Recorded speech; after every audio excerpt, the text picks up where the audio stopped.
All right, I am Mariam Arthur, and I am going to give you a little taste of a new show that I'm going to be producing, which is called Deconstructed. And I'm going to take the news for you and show you different perspectives. I'm going to take it apart and rebuild it again with, like I said, different perspectives. And so, okay, here we go.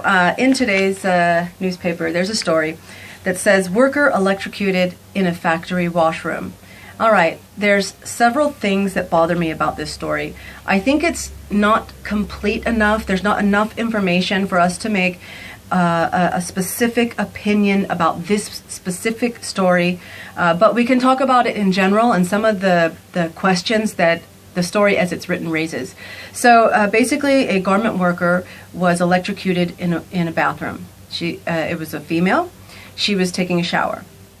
She was taking a shower in the men's washroom, which is already a little suspect right there. Okay, why?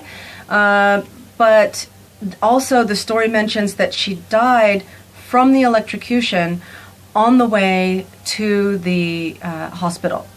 So she didn't actually die in the washroom. That's important because what we don't know is when she was found, was she unconscious? Or was she conscious? That makes a huge difference in the way the story comes out. So apparently, it says in the story that it is common for people in the middle of their shift they get very hot, so they go to cool off by showering in the washroom. Okay, now she was electrocuted. There was a burn spot on her finger, apparently. And there was some exposed wiring in the bathroom. It wasn't really obvious, apparently, and somehow she accidentally had her hand on this wiring. Okay, it could happen, and very tragic.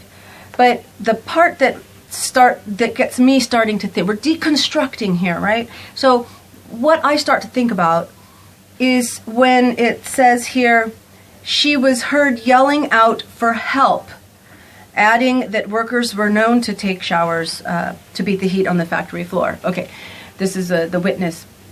All right. If you're being electrocuted bad enough to die, you could let out a scream as in, "Ah!" All right? But you're not really going to be able to scream for help. She's in the men's bathroom. Now, what I start to wonder about is, could she have been being raped and crying out for help because of that, and then somehow ended up being electrocuted?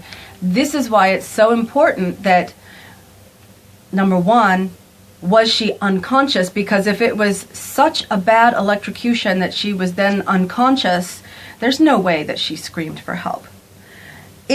But we don't know in her case because that's not part of the story. All right, so I'm not making a judgment on this particular case. You would need the coroner to check for sexual assault. Of course, and whether it was attempted and she screamed and then they got scared. Who knows how this folly of events might have happened to create this tragedy.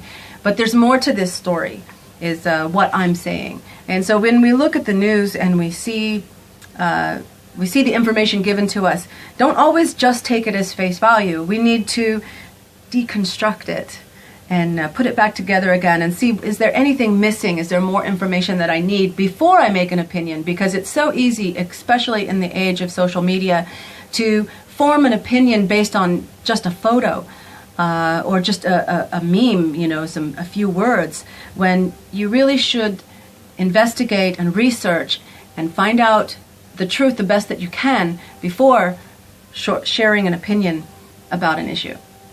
So I'm Lady Mariam, or the Maven, aka otherwise known as Mariam Arthur, here with Deconstructed. I hope you enjoyed it. Leave me a comment and let me know what you think, because I'm looking at making this type of news into a video show, and I'd like to know your comments. Thank you.